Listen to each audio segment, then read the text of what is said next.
Good day and good morning to everyone. I'm Kalagavadi Velayavelu from Shalam campus doing program in BLC.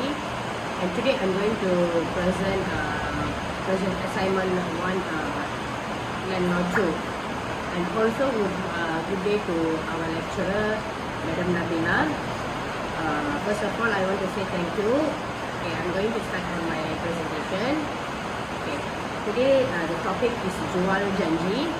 Jual janji is a form securities transaction practiced mainly by Muslim Malay community, classified under personal law.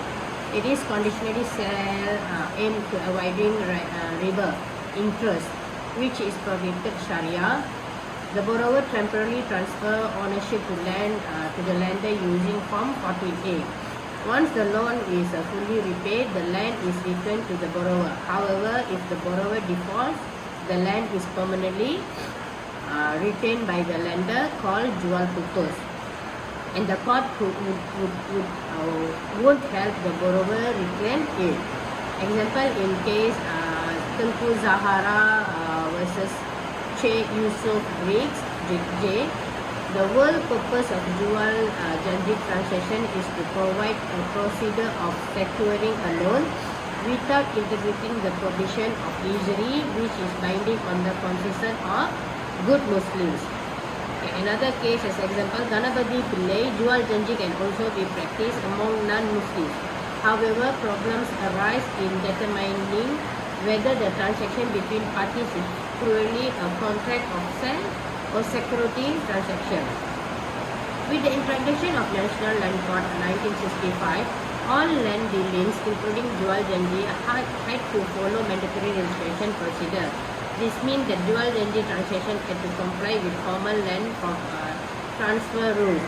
Under the new system, the land is transferred to the lender's name and the collateral agreement is made.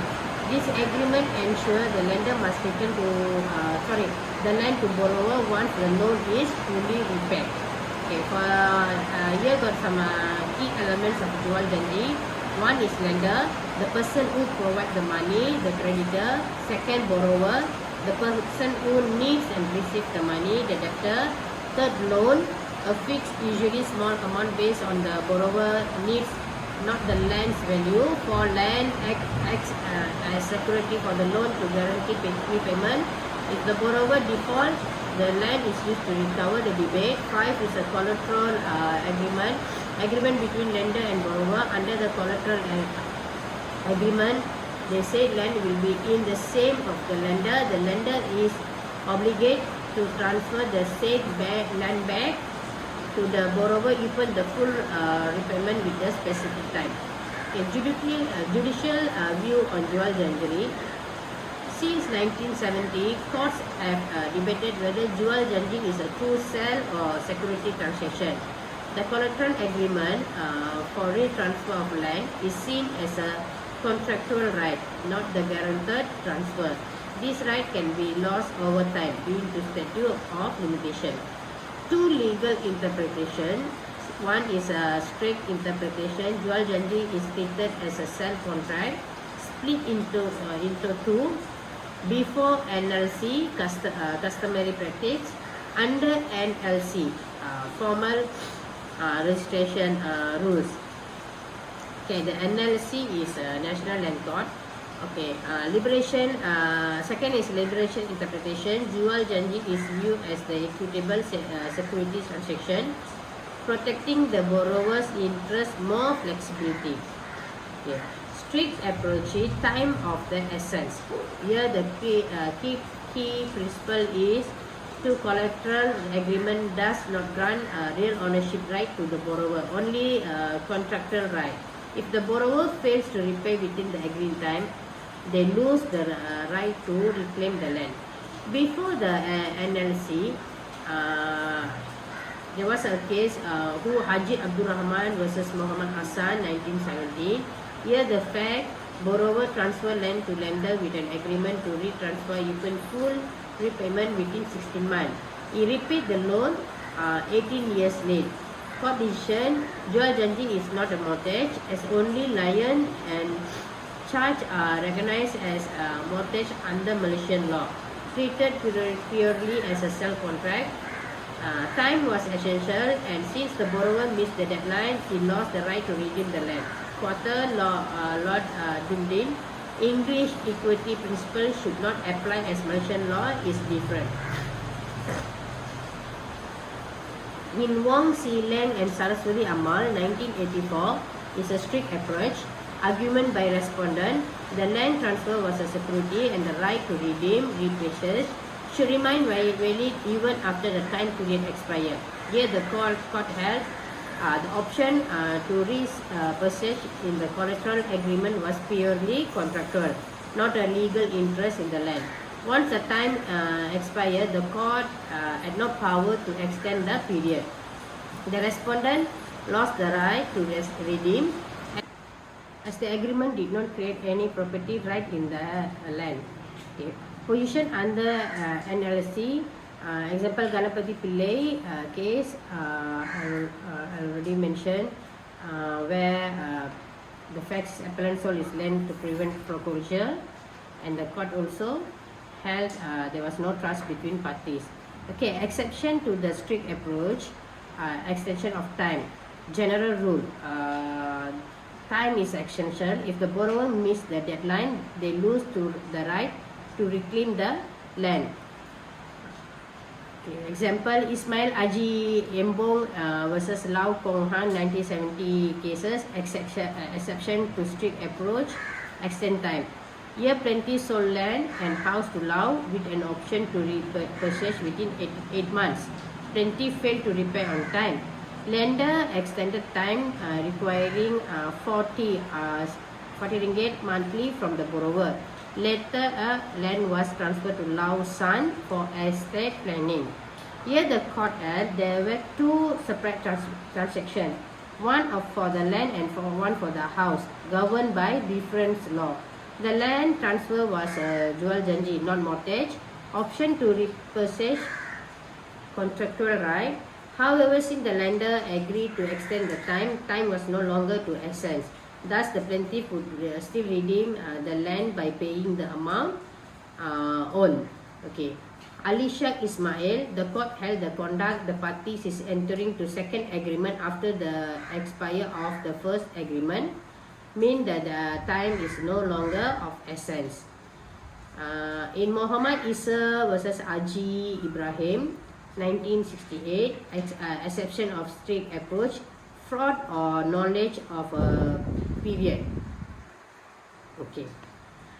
Before that, I want to explain about the Atija Rijab Abdullah Sahad, where exception of strict approach, refusal to accept repayment. In Atija case, the borrower took 20,000 loan from the defendant with an agreement to repay full within 5 years. The borrower repaid within the agreed time, but the lender refused both repayment or the transfer of the land. Here, court held since the borrower fulfilled obligation, the lender refused to accept payment and return the land was injustice. The borrower retained a right to redeem the land, and the lender was bound to transfer it. Okay, we go to the Muhammad Isa case. Here, the fact respondent transferred land to Muhammad Zain under Jual janji agreement with right to repurchase while the agreement still active. Muhammad Zain fraudulently transferred the land to the appellant Muhammad Isa. A new Jual janji was made between Muhammad Zain and the appellant, giving Muhammad Zain another 3 years to repurchase.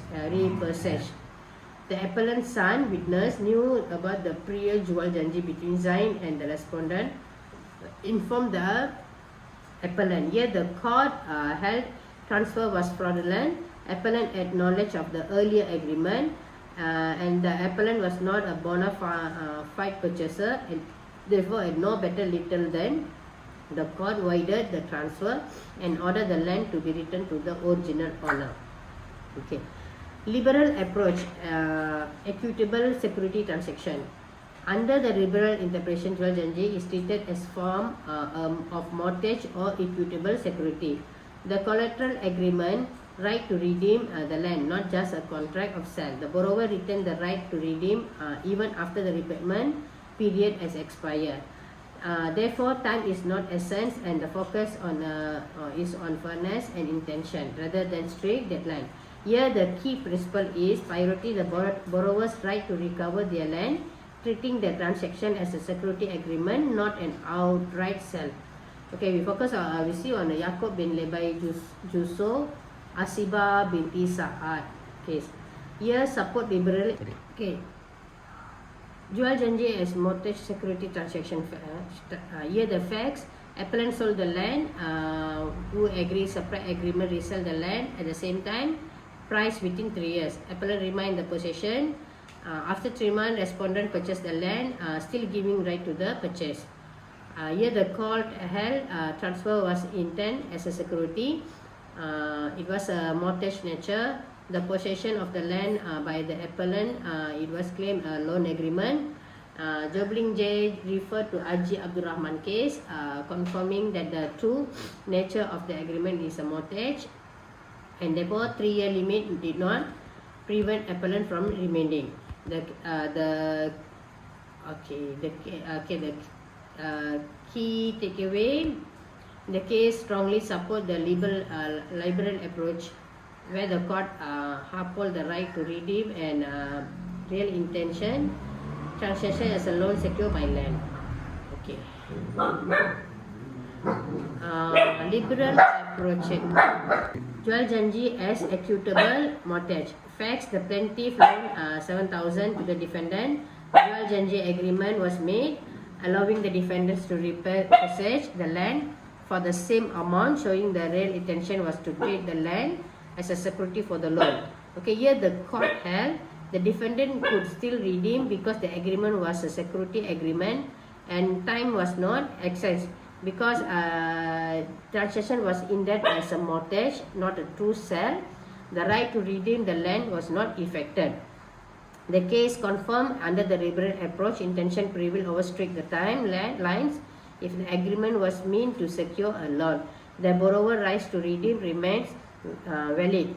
Halija versus Mora and liberal approach, right to redeem despite lapse of time.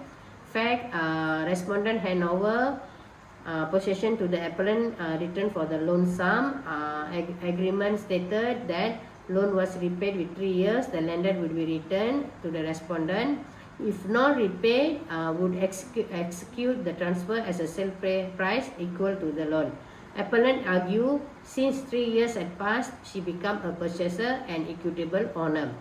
Court held, citing Williams critics, the court held the equitable owner right to the perfect title is not statute brand. Refusal to honor the agreement, failure to transfer land upon repayment, amount to fraud, allowing the borrower to apply sale to be void. Even in the time lapse, equity protect the borrower. If the agreement was secure loan, failure to allow redemption is considered fraudulent, and the borrower may still recover the land. Okay. Jual janji in Malaysia law. Jual janji is a conditional sale used as a form of a security for loan, commonly practiced among the Malay Muslim community. In this agreement, the borrower sell land to the lender with the promise that the lender will be returned upon full repayment within the set time. Under the LLC, land section must formal registration. Two approaches to jual janji. One is strict, liberal. Okay. Exception the court exit such an extension of time, refusal to accept payment, fraud, allowing to the redeem. Conclusion: courts now lean towards the liberal approach, recognizing jual janji as a security transaction, protecting borrower right to redeem the land fairly. Thank you.